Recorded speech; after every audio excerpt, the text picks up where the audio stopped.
All right, guys. Yo, what's up? Welcome back to a two-parter today. We got the Sobriety University podcast and the very first episode of the B.O.W.T.I.E Sober Guy Podcast. So you might be asking, who the hell is the B.O.W.T.I.E Sober Guy? I know that's what I was asking. So, Will, welcome to the channel and welcome to your first podcast. Good morning, Joel. Good morning, everyone. I am so excited to be here. Yes, awesome, man.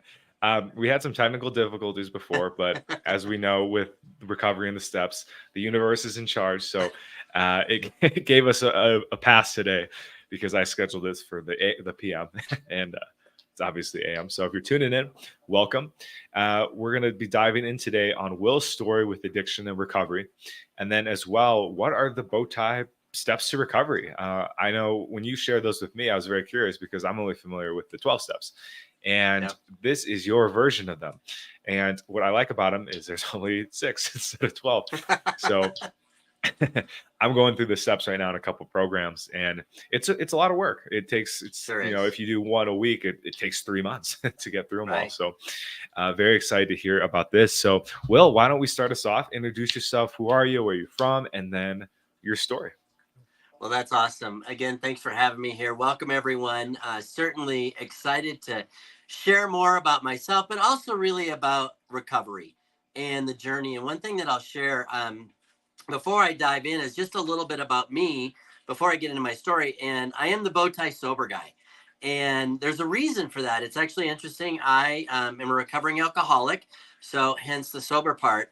Funny thing is that moniker, the B.O.W.T.I.E Sober Guy, actually, I was in treatment for 24 days, and I spent Thanksgiving, the holiday of Thanksgiving, or the Thanksgiving holiday, actually in treatment. And I didn't wear a bow tie every day to treatment, of course. I wore shorts and a sweatshirt. But I had my 2 boys for Thanksgiving Day. They're young men, but bring me up a nice shirt and a bow tie for Thanksgiving Day as just kind of a celebration and for me to celebrate that day. And one of the other patients said, "Hey, you're Will, the B.O.W.T.I.E Sober Guy." Ah, nice. Wow. And it's stuck ever since. And one of the things that I love about recovery is I am an alcoholic, and I believe that in my heart of hearts, and know that I can never drink again. Doesn't mean I won't. My prayer to God is that I don't. But I love to look at things through the lens of a positive outlook. And so I look at myself as choosing sobriety over being an alcoholic. And so that's really why I choose that. And then, of course, I started my company, and my company's name is B.O.W.T.I.E Living. And the reason for the bow tie is it's truly a metaphor. And I want to share this because I think it's really important and resonates with so many people about this metaphor. Think about a bow tie. A bow tie is just an ordinary piece of material. That's it. It's an ordinary piece of material, but what's different is it's actually cut in a different shape than a normal necktie. Well, that's no different than you and I. We're all different, but we all have some similarities as well. But what is it that takes that ordinary piece of material that's cut into a certain shape and turns it into a bow tie? It's a knot. It's this knot right here that actually takes that ordinary piece of material and turns it into a beautiful bow tie. And I believe that it's the same thing in our lives, in our businesses, in our professions, in our relationships, all the things that we live every single day. It's those knots, those challenges, those struggles, those trials, those traumas, all those things are truly just knots in our life. But it's those same knots that can create a beautiful life that's fulfilled, that has peace, that has harmony, that has purpose, that has all those things, just like a knot in a bow tie does. So that's a little bit about why bow tie is so important to me. Oh, very cool. Well, man, that's the fact that your kids or someone at the treatment center like came up for that name for you. Like that's beautiful. And it's very poetic. It's like, hey, I was in treatment in probably one of the worst, sounds like one of the maybe most challenging moments of your life. And because you were there, all of this has come from it. And it's those like crazy moments in life where something seemingly terrible happens. And if you guys are watching right now, you can probably understand. Maybe you're struggling with addiction. Maybe you're in a breakup. Maybe something's not going well with your career. Right. And in the moment, it can feel like the world's crumbling down. But you always look back and you're like, thank God that happened. So it's just amazing, man. It's very, very poetic again. And so what are some of those knots for you, man? What are some of those things that bind you? Well, thank you for asking that. And one of the biggest things, of course, being a recovering alcoholic and the B.O.W.T.I.E sober guy, is, my story is not probably a lot different than a lot of other people in the fact that I could not drink. And so when I look at the nuts in Pun my intended. life, You could right, not.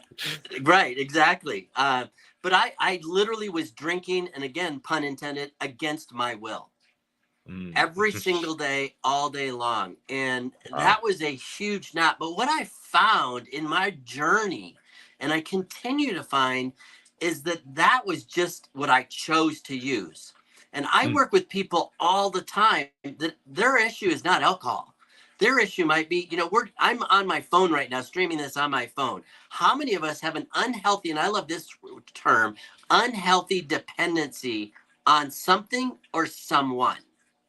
Mhm. Because I had a Not lot of me, them. but Yeah, right. Oh, that's so funny. Because there's something, right? I mean, we look at our phones and it's crazy. I travel a lot. And when I go through the airport to see people glued like this, literally, yeah. and it's crazy. But I've also had issues with relationships. Mm-hmm. Part of my story is even after getting sober, I ended up going through a divorce after Oh, literally 9 days short of 28 years of marriage. wow. And so my relationships had to change. How I am in relationships today is different than when I was in relationships before. I've had to really Yeah. learn how to live differently today because I lived Mhm. completely dependent on alcohol That's along with crazy, other man. things. Yeah.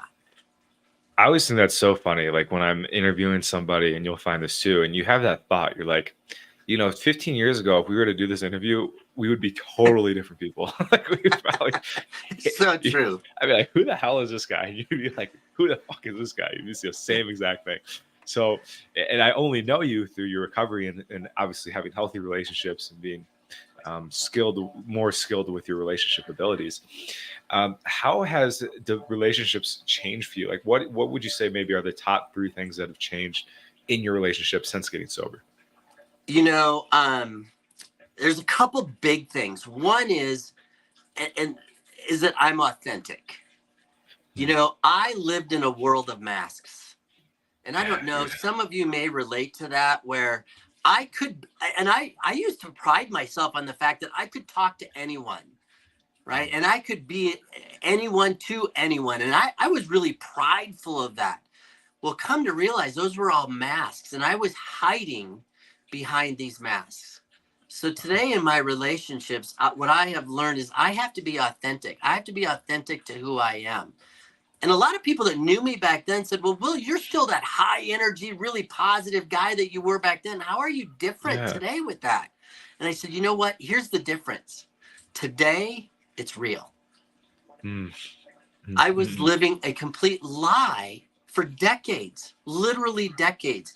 When I look back at my life, and I've done a lot of that, when I look back, I hated, and I don't use that term lightly, I hated living.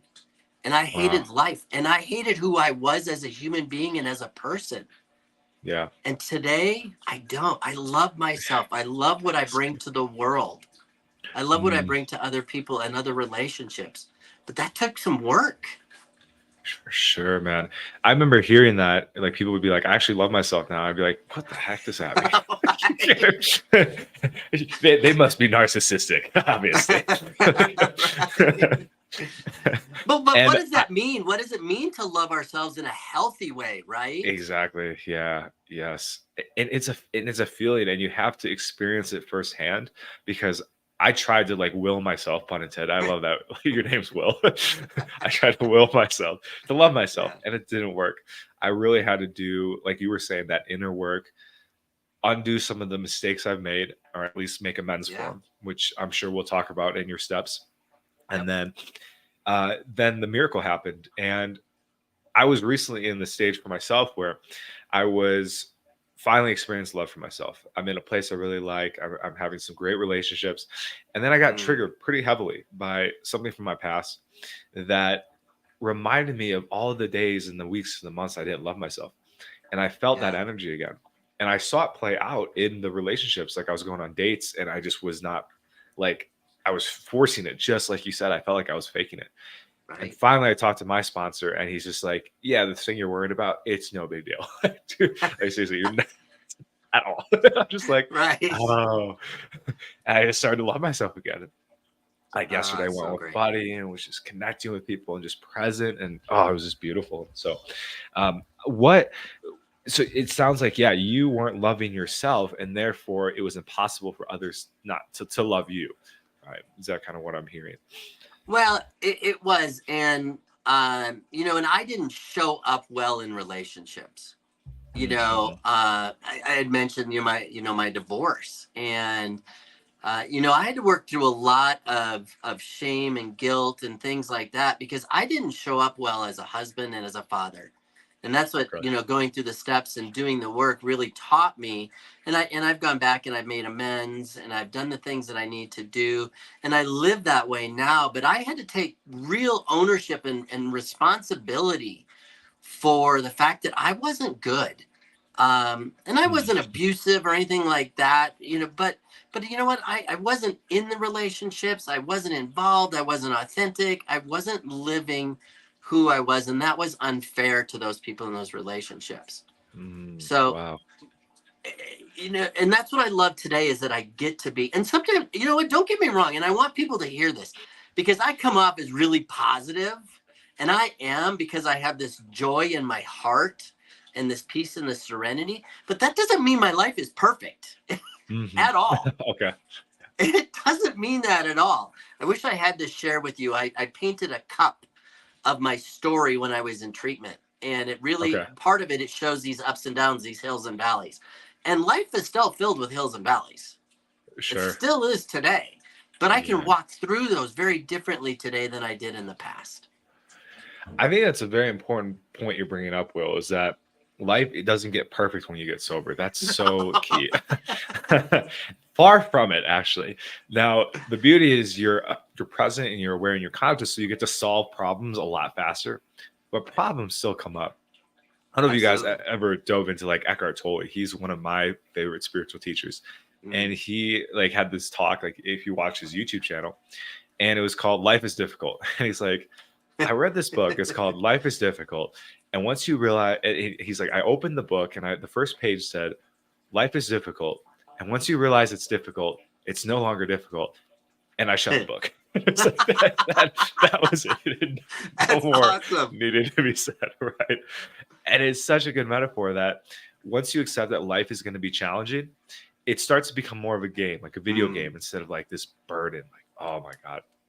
And there will be moments where it feels like burdens. So we're not going to lie to you guys here and say, life is going to be this awesome video game and in 4K and it's like on a PS5. No, sometimes life is going to kind of challenge you to put you to your knees, and you got to really grow through that. So, do you have any thoughts on that, Will?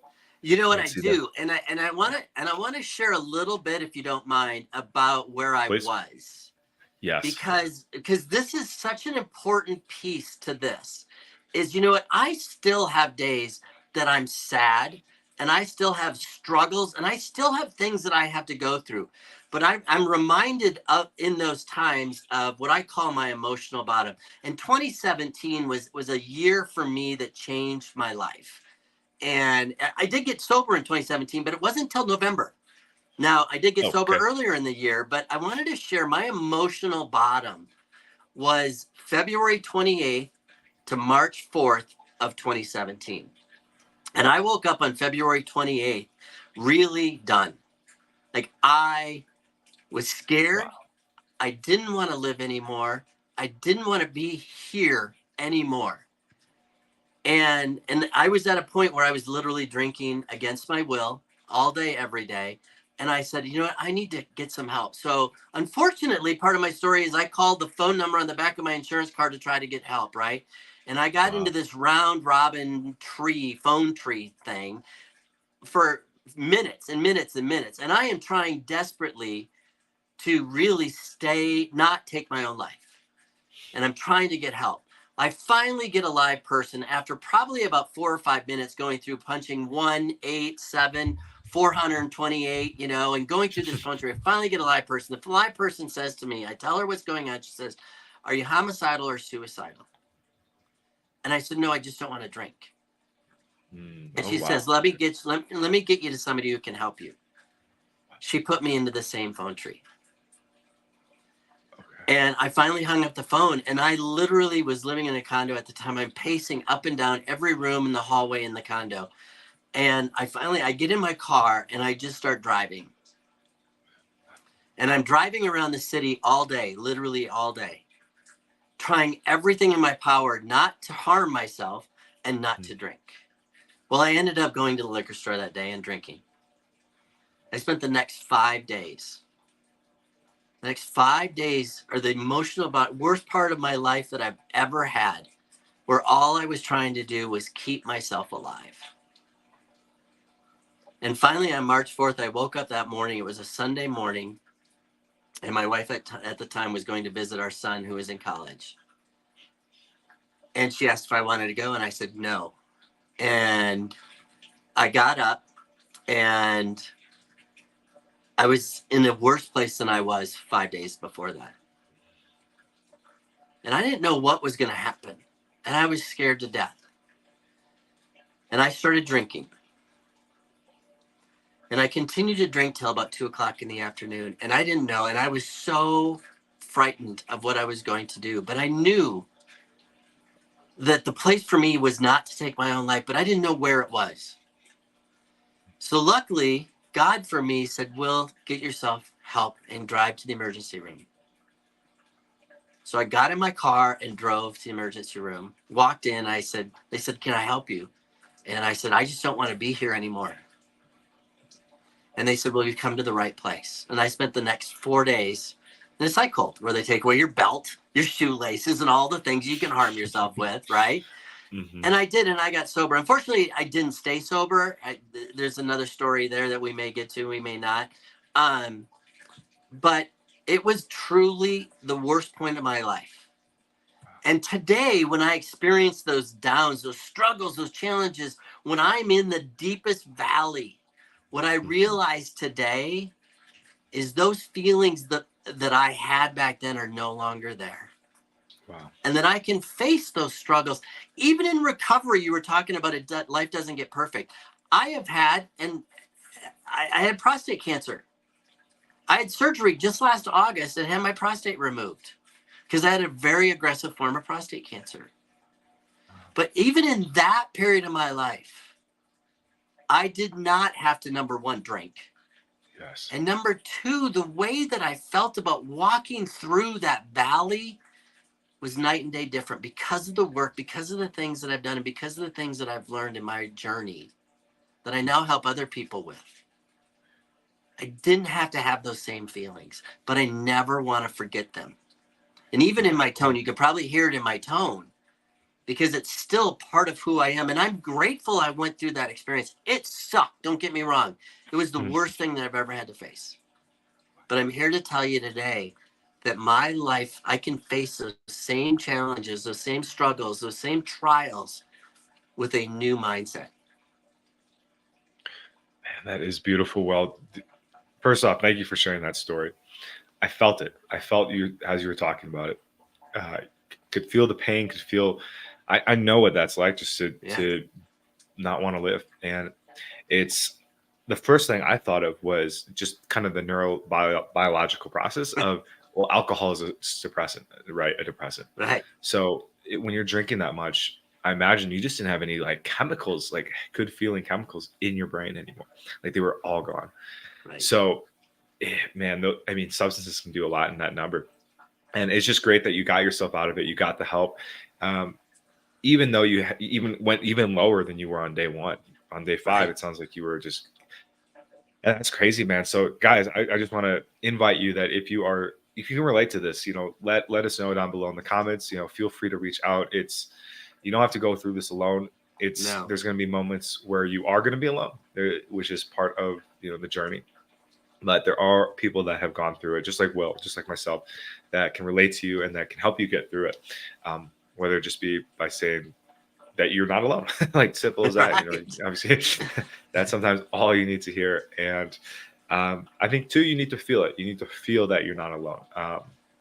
That and that takes finding that right person that can be of support to you. So, man, before we dive into the next part here, Yeah. again, thank you, Will, for sharing that.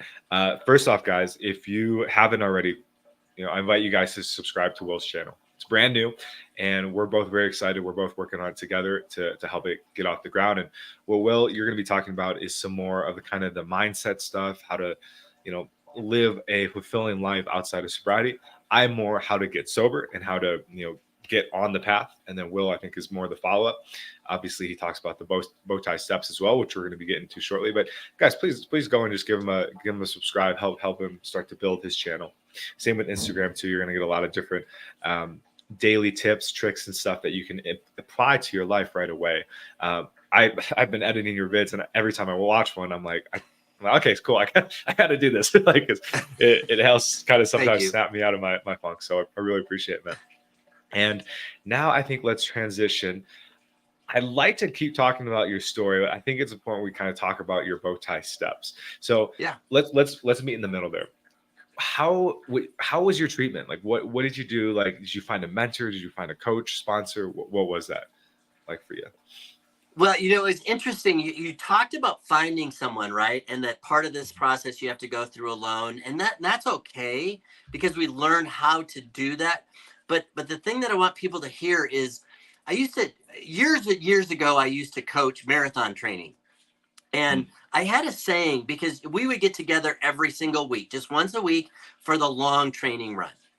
And recovery is very similar to that. And one of the things I used to tell to my team and the participants in the program was, you know what, although you may train by yourself, you're never alone.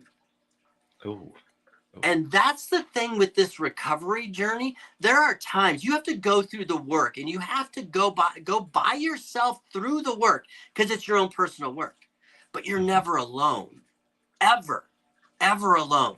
And you've got this community. And one of the things when I went to my first AA meeting 5.5 years before I got sober this last time, 5.5 years.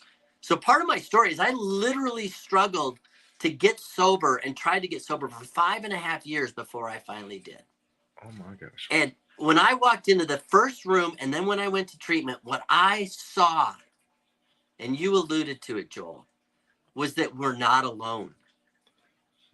There are other people out there. You may think there is no one that's done the things that I've done, experienced the things that I've experienced, gone through what I've gone through. That's not true. There are so many people. When I heard the stories and the bonds that I created in recovery, or in treatment, it's absolutely crazy. The group that we had, there was about 30 of us, and this is unheard of in this world. Out of those 30, I can name off at least 10 that are sober today. Oh, nice. Which is amazing. Now, we also lost someone within 6 weeks of leaving treatment. And we had to walk through that.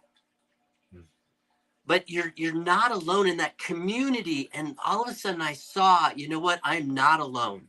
I'm not alone in this journey. I'm not alone in these feelings. And I found that community. And that is one of the biggest things that I saw and was able to learn there is just, you know what? I'm not. And the other thing that I learned, and this was absolutely amazing, was the authenticity of being who I am. People still come up to me and say, well, you were amazing in treatment. I said, I'm not amazing. I'm just like you. But I dove 100% in, 100%. Because I knew I drank 100%. I'm actually looking at the title of a book right here, and it's kind of funny. Yep. Upper left-hand corner of the book, it says 100%. Wow. And yeah, it's crazy. It's right there. Thank you, Lord. But I literally dove in and I did the work.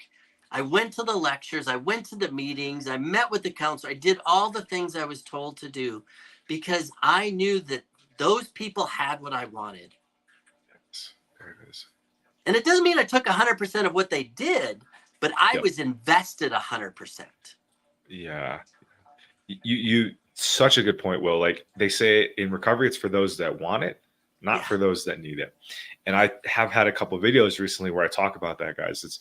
It's the people that succeed at recovery. They get to that point where they're just like, I want this more than anything in the whole world. And those are the people that succeed. If you're not there, hey, no worries. Like Will took 5 years to get there. It's a journey. It's a journey to get to that place where you want it. I was selling weed and I got robbed $10,000 and I still didn't want it. I still kept dealing. So when that moment, when it hits, it'll hit, you'll know. I love that you went all in on it. You said, okay, I'm going to dedicate my life. I'm going to do anything it takes to do it. And a big point you touched on too, Will, and I laugh because they say this in recovery groups, is you realize you're just like everyone else. And they say this in the groups. They say, we're not terminally unique. And I heard that.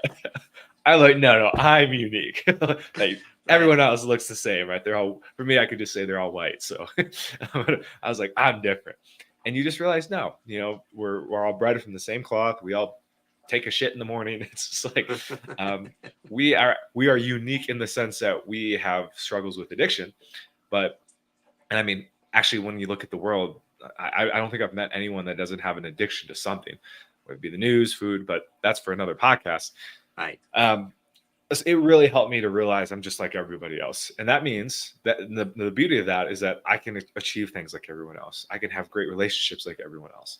I can have sobriety like everyone else I'm seeing in these support groups. So if they can do it, I can do it.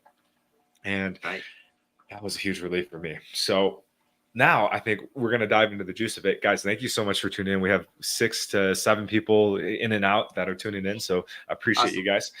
Now, question, Will, what are these bow tie steps?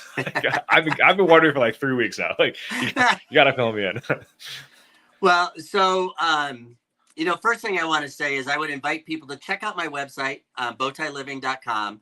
They are listed on there. They're not into like huge amounts of detail, but there is on the front homepage, you're going to find some information. But I do want to share them with you because to me, they're really important. And don't get me wrong, I am not minimizing any 12-step program at all.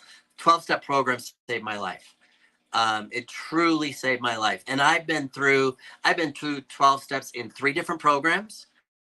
I currently still involved in 2 12-step programs.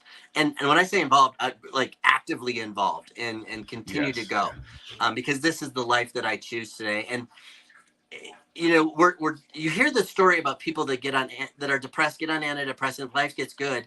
Well, life gets good, so they stop taking the things that got them good. Well, I don't want to do that with my recovery, right? And they get off their antidepressants, and all of a sudden they're feeling bad again. Well, that's what I don't want to do that with my recovery. I know what got me to where I am and continues to keep me there is being active and involved. And so please don't take that I took these 12 steps and created, it's only 6 now, it's going to be easier. That's not the case at all. The steps that I've created in this, it's an acrostic and it's bow tie, and I'll share them with you, is the reason is I wanted to take this to people that don't just have addictions to drugs or alcohol. Because again, as you alluded to, we can have all kinds of things, these unhealthy dependencies on all kinds of things, relationships. I went through Codependence Anonymous for a year, did the 12 steps there.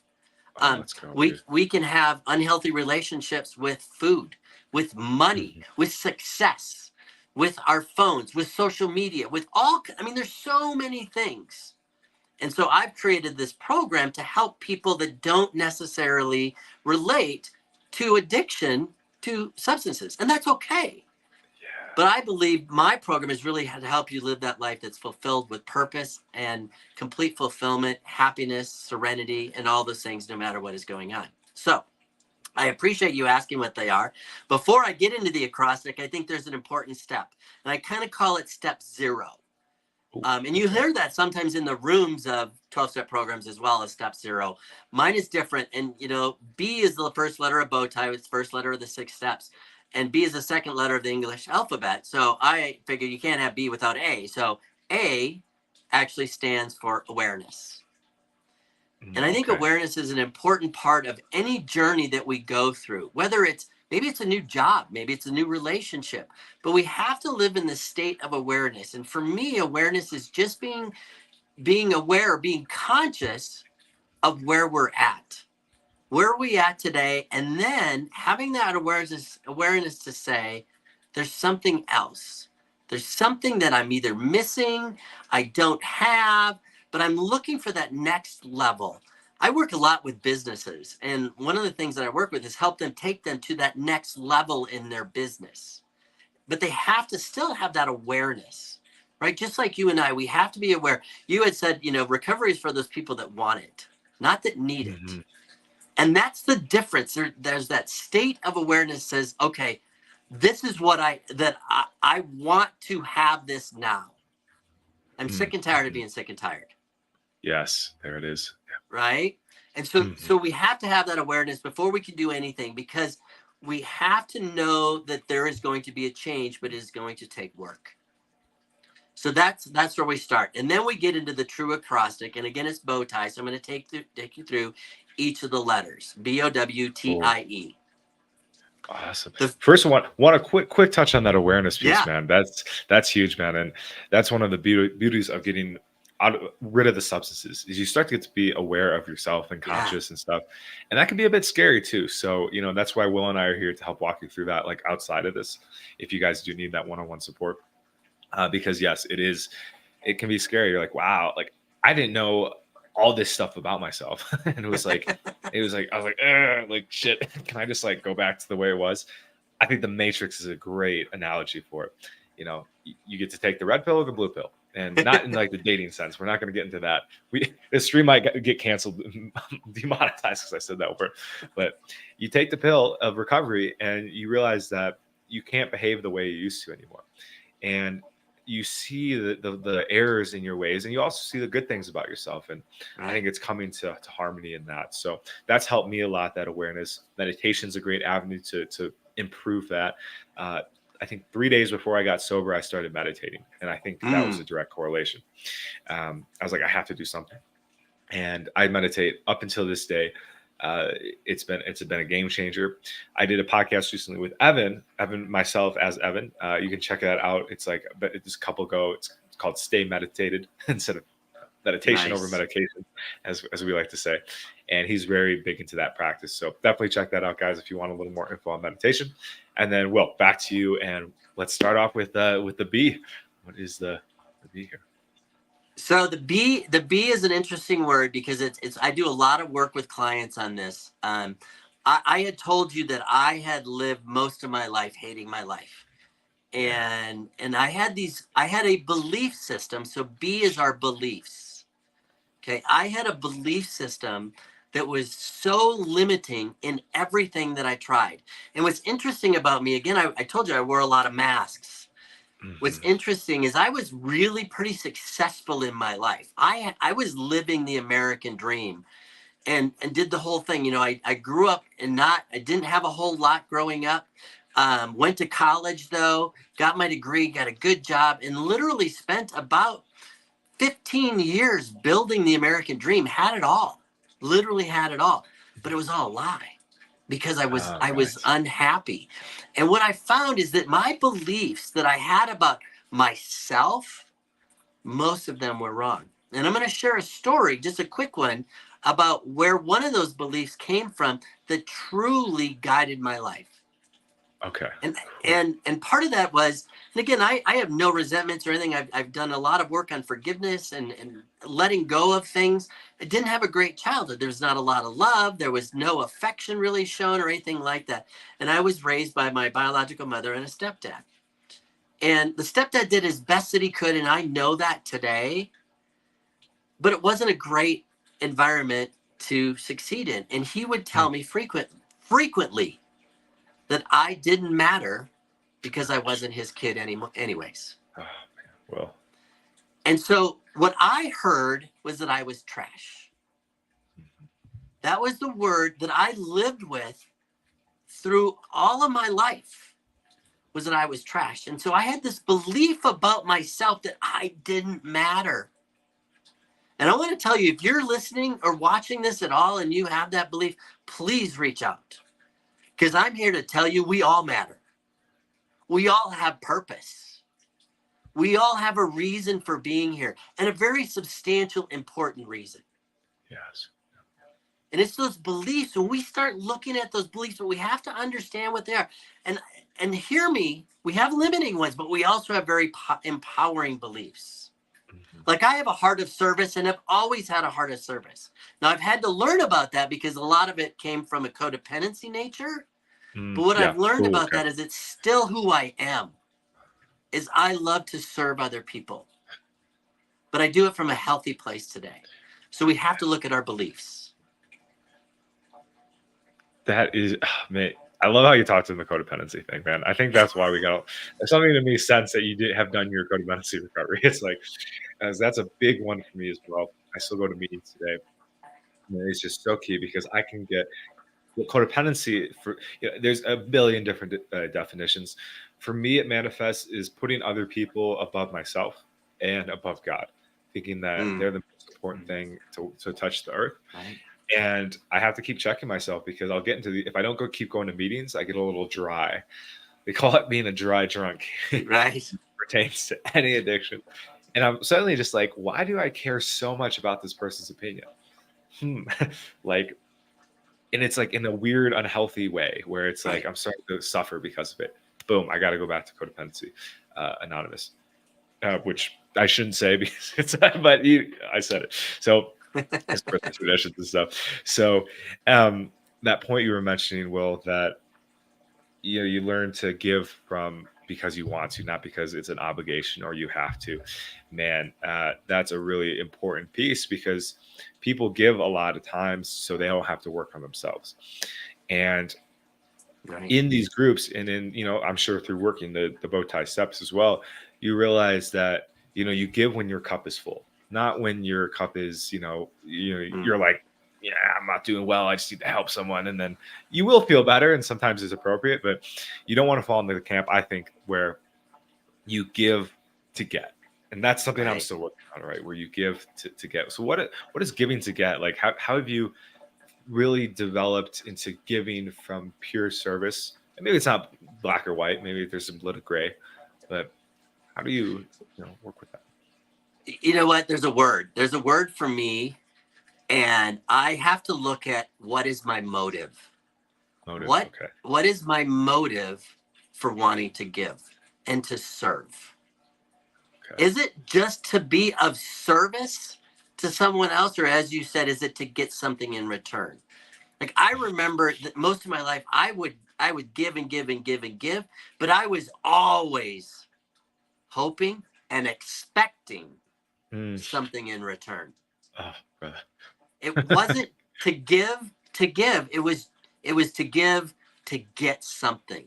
Yeah. And it might have been an introduction. It might have been a sale. It might have been a relationship. It might have been finances. Could have been anything. But there was always a motive for me to give instead of just wanting to give out of love and of service. And when was that shift for you? When did you realize, oh, this isn't as functional as I maybe thought? Oh, you know what? I can remember. I can't remember the exact day, but I can tell you, and this is why I believe in step work. If anybody has gone through any 12-step program, you know what I'm talking about. But step work is the 12 steps that you go through any recovery program. When I did step 4, my very first step 4 I did, which is an inventory step. We're going to talk about that. It's one of my steps also. But it's the inventory step where you literally take an inventory of all the things that have happened in your life, good and bad, and your resentments, your fears, all of these things. And when I was working with my sponsor, there's a certain column that we filled out that I think is extremely important. And it literally changed my life. When I started looking at all these fears and all these resentments and all these angers and all these things that I had, the question was, what was my part? All of a sudden, I realized all these things that I was holding on to that had just literally eaten me from the inside out, I had a part in. Now, I want to say something that's really important for people to hear. If you've ever been a part of any abuse situation, physical, mental, emotional, or anything like that, you have no part in that. There was no part you played in that.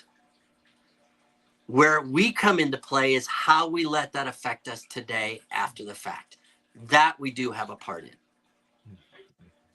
And it was in that lesson when I started looking at that and going through my 4-step in my inventory and really looking at what was my part, I saw how selfish, self-centered, and self-seeking I had been all of my life. And there was a reason for it. Don't get me wrong. And I know the reason today. I was always looking for love.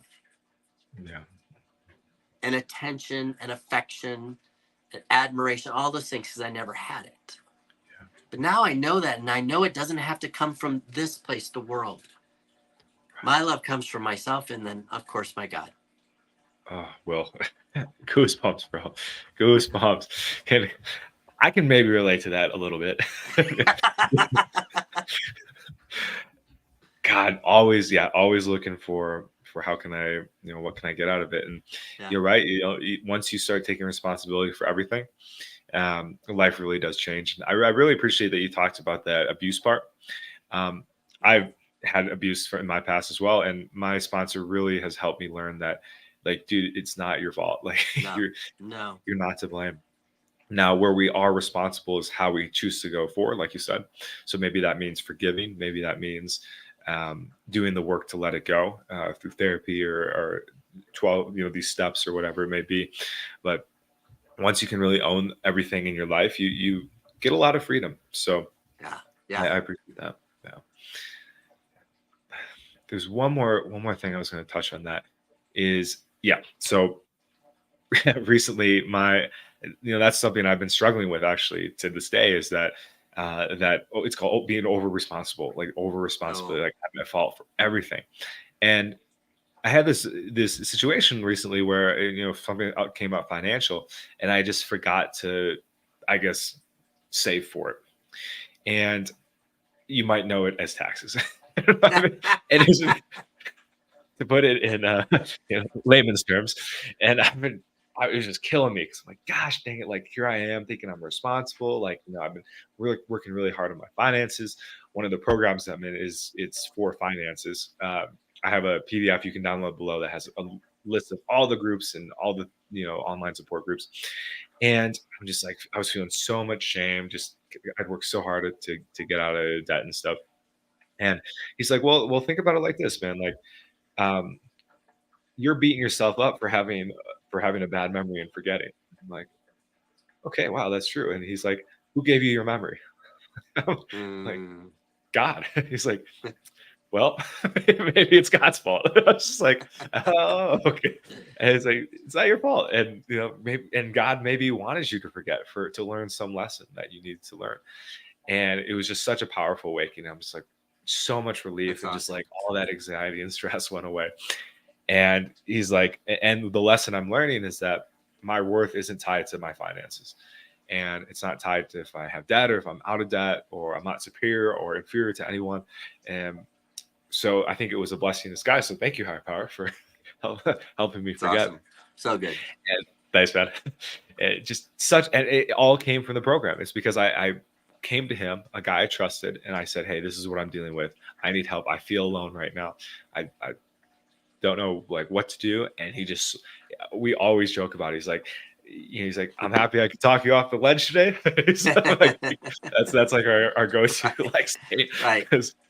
So get some help, guys. Like, get a sponsor. It is what my biggest piece of unsolicited advice could be for today, is find that person, that a mentor, right? A coach, sponsor, whoever it might be, someone that can guide you through your life, who's been through the mistakes. Will and I, we've both helped people. We've been helped. We know that power, how powerful it could be. I'm meeting with a guy I sponsored today after a couple hours, and it's so fulfilling too, because I just see his growth. I just see him getting to share what I've learned, and he just gets so excited to be like, wow, like I never thought about it like that. Like, now I don't have to suffer from this ailment.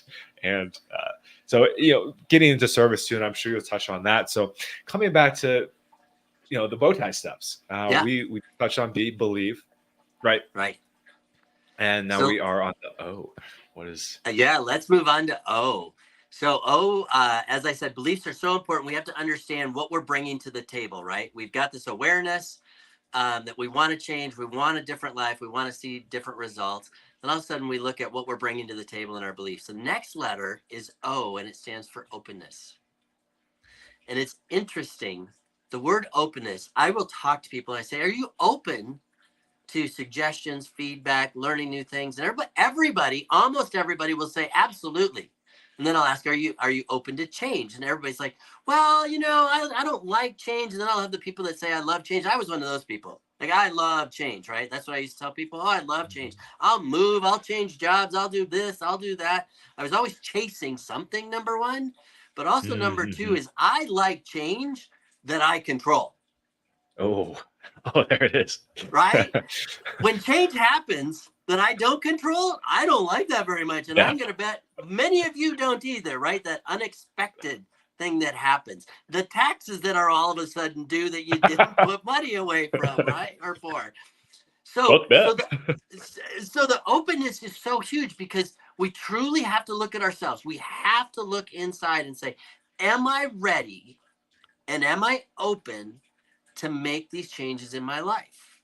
Because your life will change. Your relationships will change. Your financial situation will change. I'm not saying they're all going to get better right away. They're going to change. Okay. And are you open to going through the work to get that change? Because what if the answer is no, Will? Quick question. What if the answer is no? You're not ready. You're not ready. And I say that it doesn't mean that you're not ready today. It just might take a little bit longer. Okay. Yeah. Because if you have the awareness and you really want it, like you had said before, not need it, but you really, really want it, you're going to go through and do the things that you need to do because it can be difficult. It's just like if anybody has ever, like I told you, I used to coach marathon training, right? Yeah. And every week we'd have a long run and it got progressively more. I'm actually training for a marathon with my youngest son right now that we're going to compete in July 4th. Haven't done a marathon in 18 years, 18 or 19 years since my last marathon. All right, guys, say your goodbyes to Will before his marathon. I'm telling you, it's much harder the older you get, at least in my case. But so I have to be open to doing the work. And that means those days that my muscles are beat up and tired and sore and stiff. And you know what? I got to get out there and do it. Yeah. Because I'm open to doing the things necessary to get me across the finish line. And so you have to have that openness. And again, it sometimes it's slow, sometimes it's fast. But just maintaining that open mind, that open spirit about wanting to change. Okay. Yeah. Well, you got to be open to it. You got it. That spirit. I love that. What shoes do you run with, by the way? Quick side note.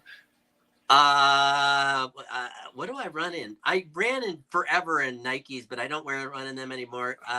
They're Asics. Asics. Okay. I use Hoka. I'm a big Hoka guy. Yeah. I'm not a Hoka fan. Really? Oh, just too much cushion. But everybody's different. It's different. We're all our B.O.W.T.I.E. This is going to turn to a different podcast, but I'm always curious in shoes and stuff. I love like running shoes. Like obviously, they have the Alpha Flies and the Next Percents, which I think are the best marathon shoe ever. But side note, okay, so coming back to the here.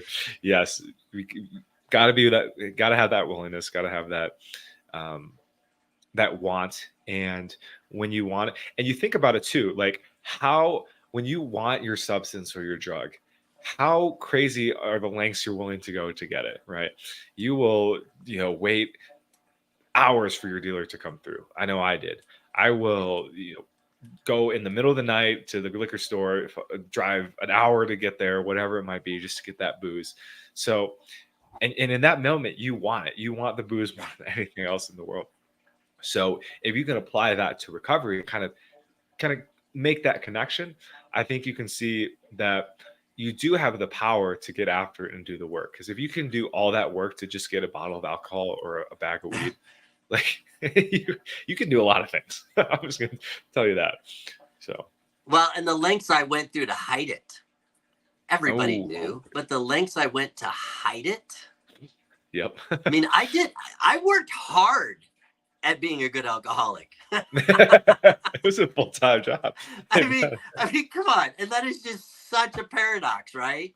Right. But today I work hard, and I don't want to say I work hard. I've created this life, this way of living that I just live today because, Mm, and I don't want to get into all the science behind it, but it truly, if you've done any work on the brain and the mind, we all know that it's electrical impulses and all this, and we literally have physical grooves in our brain. And as an alcoholic, I had physical grooves in my brain that needed to have that alcohol. Well, so yeah. we have this rearrangement when we go through recovery. And when my clients work with me, they go through and they have this rearrangement of how they think and the thoughts that they have. And so are you open to do the work to have that change? And it takes repetition, it takes practice, and you just do it day in and day out. But what happens is we slowly rebuild those grooves. And it Yes. Oh, physiologically will change your life. Literally change your life. 100%, man. And so many people come to treatment. I'm sure they've asked you as well. Hey, have I destroyed my brain? Is my brain fried? And it's like, you just answered that there. Nope. As you start doing these new behaviors, your brain heals. It's a bunch of fat when you think about it. So as long as you're eating healthy, it's gonna heal, and then it's gonna create those new neural pathways that are gonna get excited over, going for a run or speaking to a good friend like yourself. I want to thank you too for letting me share with you that story on the taxes. That was very therapeutic and cathartic to release and share with the world. So thank you, brother. We're gonna get into the last one, the W here. I'm thinking, will we do a part 2? Because we can. I mean, I like how we're spending a lot of time on each one, and I want to make sure we can give that time. We're almost at hour 2. Are you open to that? To doing a part 2 where we talk about let's do that. Cool. Let's do that. Cool. Just because talking for 2 hours can be a lot. So let's do it. Will, you switch to your a different camera, it looks like. I don't know if your phone died or something, but anyway, we'll roll with it. We're rolling. So is that your phone? Or your technical difficulties, guys. One second here. Yeah, that was weird. It just the whole. Oh, and you're I can't hear you now. You are on mute. And guys, while Will's figuring out his technical side of things, comment down below. What you're taking away from this stream, what you can relate with. Where you are in your journey, what substances you're dealing with. I know mostly my channel talks about weed, but I'm sure some of you have dealt with alcohol as well. So very curious to hear what we call it drug of choice is. And then as well, we ask that you kindly subscribe to Will's channel and help it get off the ground and get some traction. Would really appreciate that. It's gonna be a lot of more content on kind of mindset things, more practical day-to-day things, less about like recovery itself. We're really looking forward to creating some more content with Will. And then if you guys have any other things you want us to talk about, like in a live stream or maybe like in a solo long form video from my channel anyway, feel free to drop that below. What Will, I guess it's good that we said, hey, maybe we'll push this back for a part 2, because Will, it looks like your camera is like, we can only see the wall right now, so I'm not seeing you.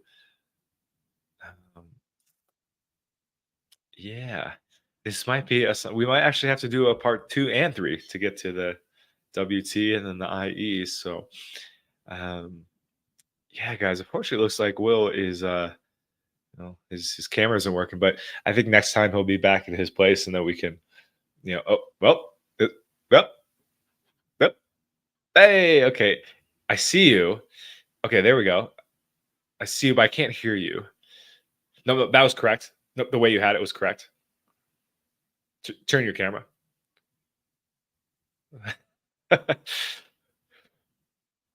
Guys, what's your are you guys Apple or PC guys? I always ask that question because I think Will's a both. He's a PC and a and an Apple guy. So I find it difficult to merge the two. I don't know if you guys heard that they just sued Apple recently, like the government, like the because they're like for monopolizing the cell phone market.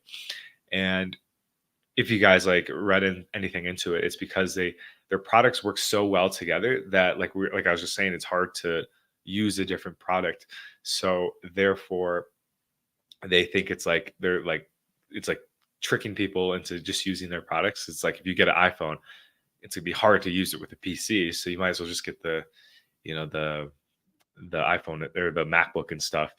So I thought that was very interesting. And I don't know. I don't know if I agree with that, you know, the extreme desire to sue, but kind of odd. So anyway, guys, it looks like I don't know if Will's going to be able to continue joining us. So I think this is going to be maybe a good time to stop. I need to just like Will. Will, we need you to turn the camera. There we go. That's correct.